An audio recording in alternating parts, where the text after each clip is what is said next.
Should we tell them about what happened with the OSI? Oh, yes. Yeah, One other thing that happened, that when we sent our FOIA request, OSI blew their time limit. And after we made certain announcements, they blew it by a year. But our attorney can go into detail the contact we had, and a make-up form they asked us to sign, implying that we could be perjuring ourselves.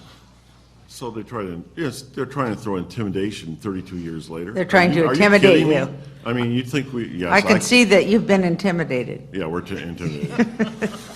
We're not intimidated. We laughed about it. We went, is that the best they got? Is that the best they can do after 32 years?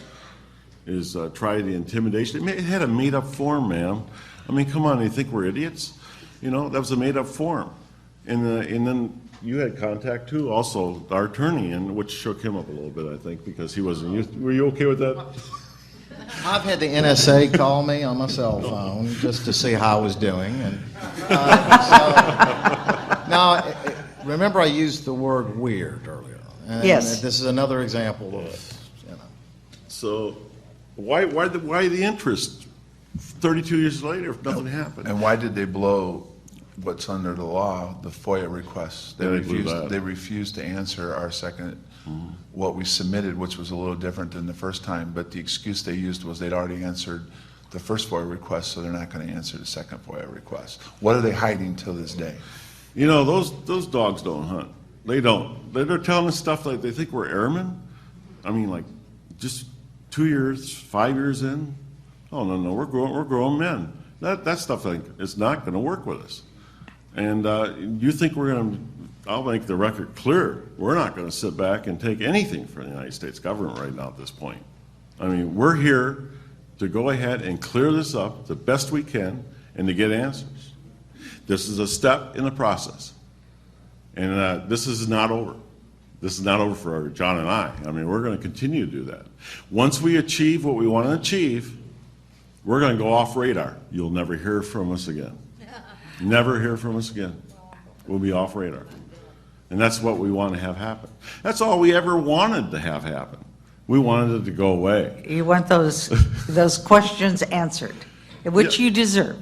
Yes, and I think if we didn't have the caveats. Just one moment for the record. We'll yield Congresswoman 2 more minutes, please.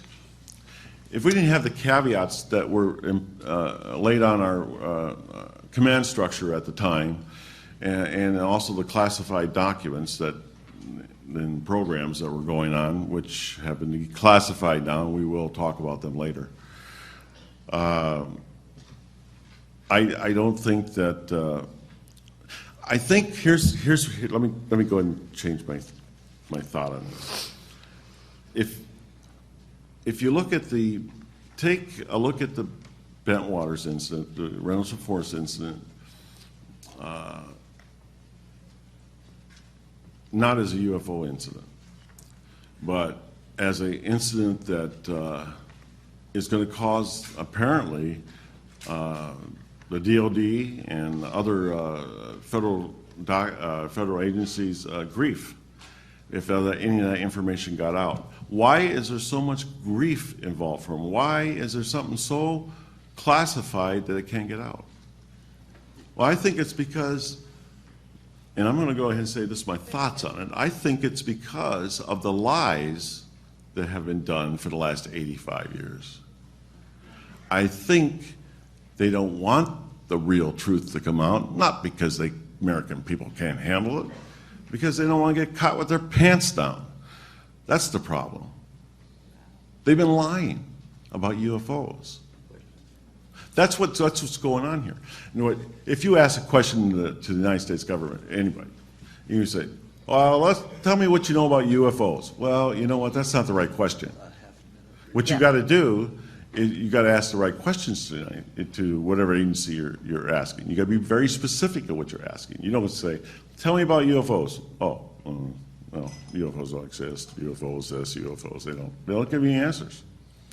I yield a half a minute. Oh, sorry. Let me help you on that one. Sure. When the issue is brought before the White House says there's nothing out there, nothing's gone on, nothing's being covered up. So in order to back up the White House, the whole chain of command within the government continues this mockery of not telling the truth, because this is the position of the White House. If the White House came out and said, well, there is, then all bets would be off. So it starts there and it ends down at you. I think it's bigger than that, though. I think I think presidents come and go. Yeah. Okay? They do. I think you folks come and go. I don't think these secrets are general knowledge to you folks, or to presidents. Okay?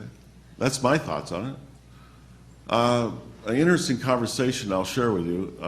We were coming back from a Larry King show in 2007, and Governor Simonton was in there, and he was, I guess, friends with President Clinton, or still is some kind of situation there with their friends.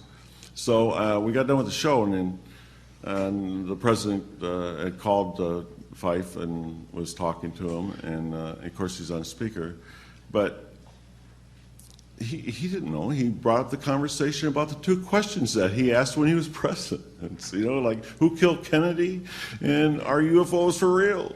Yeah. Yeah, he didn't know either. He didn't have a need to know, apparently.